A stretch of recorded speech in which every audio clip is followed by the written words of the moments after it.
আমরা গাড়ির সিট কাভারের কাজ করি, আমরা বেশিরভাগই করি প্রাইভেটের কাজ। তারপর সিলিং, ড্যাশবোর্ড, দরজার প্যাড, ভিতরের ডেকোরেশনের যে কাজগুলো, গাড়ির সিটের স্প্রিং লক, হোম রিপেয়ার, নষ্ট হয়ে গেলে পরে সব মিলাই আর কি গাড়ির ডেকোরেশনের ভিতরে যে কাজগুলো হয়।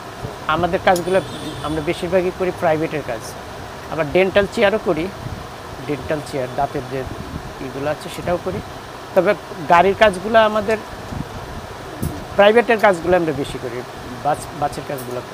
গাড়ির কাজের কোয়ালিটির উপর নির্ভর করে কাজ কীরকম ডিজাইন নেবে সেই হিসাবে ফ্লোর করতে সাধারণত ঘন্টা 3 লাগে, ফ্লোর ম্যাট।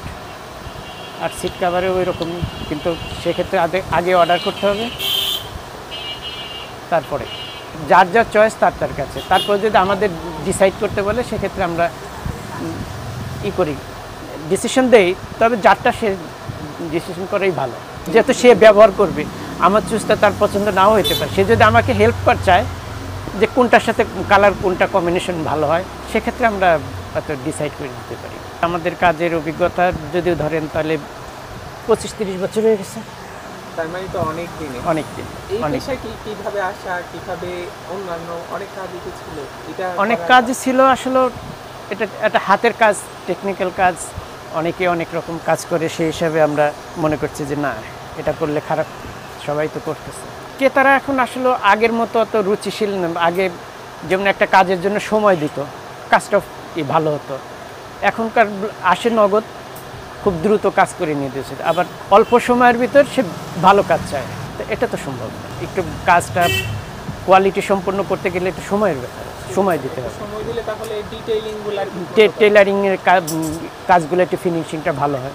কাস্টমার তো এখন বিভিন্ন রকমের, যার যার রুচি তার তো কত রকমই তো মেনটেন করতে হয়। আমরা যতটুকু জানি, ওনারা অনেকেই তাদের ভার আমাদের দেয় না। তারপরেও যদি অনেকেই বলে যে এই ক্ষেত্রে আমি কি করতে পারি, কি করলে সুন্দর হয়, সেক্ষেত্রে আমরা চিন্তা করি। তবে আমাদের দায়িত্ব থাকে উনি কী চাচ্ছে, কাস্টমার কী চাচ্ছে, সেটা আমাদের ফলো করতে হয়। ওনার রুচি মতোই আমরা চেষ্টা করি উনি কী চাচ্ছে সেই হিসাবে কাজ করে দিই। ভবিষ্যৎ ব্যবসা তো বর্তমান অবস্থা খুবই খারাপ, আগের মতো ব্যবসা চলতেছে না। জিনিসপত্রের দাম, ক্রেতাদের সাথে অনেক কথা বলতে হয়। আগে যেমন ক্রেতারা বললে পারে বিশ্বাস করতে, এখন অনেকেই ওরকমই করতে চায় না, ডিল করতে চায় না। বিভিন্ন মিডিয়ার মাধ্যমে এখন হয়ে গেছে, এরা যত দ্রুত অল্পতে সে কোয়ালিটি কী হলো না হলো এটা অনেকেই খেয়াল করে না, খালি ডেলিভারি দিতেই তারা বেশি পছন্দ করে। যখন নষ্ট হয়ে যায় তখন কিন্তু ঠিকই ব্যাক করে যে ভাই কী হলো। অথচ দামাদামি বেশি করে, বার্গেনিং বেশি করে, কিন্তু যখন একটু কোয়ালিটির দিকে যায় তখন আর ওই একটু বেশি প্রাইস দিয়ে যে নেবে এটা নিতে চায় না। যদি এটা সে কোয়ালিটি সম্পন্ন নিতে চায় তাহলে তো তার প্রাইসটাও বেশি দিতে হবে। সবাই যে এরকম তা না, তবে যারা সাধারণত একটু কম রেটে যারা আসে তারা লোকে যারা গাড়ি বেচা কিনা করে, শোরুমে আবার বিক্রি করে উঠায়, ওই ক্ষেত্রে হালকা কিছু সাজানোর জন্য যারা কাভার করে এরা লোকে একটু অল্প টাইপের। এটা হচ্ছে লোকে ময়ূরবিলার ঢালে, নুন মসজিদের গলিতে। এটা আগে পূর্বে যে বসিলা রোড ছিল, একদম পূর্বে। এখন তো নতুন রোড হতে এটা বসিলা রোড এখন অনেকেই জানে না, ইদানিং যারা আছে এরা জানে না। এটা একে পূর্বে যে রোডটা বসিলা, সেই রোডেই আমাদের দোকানটা।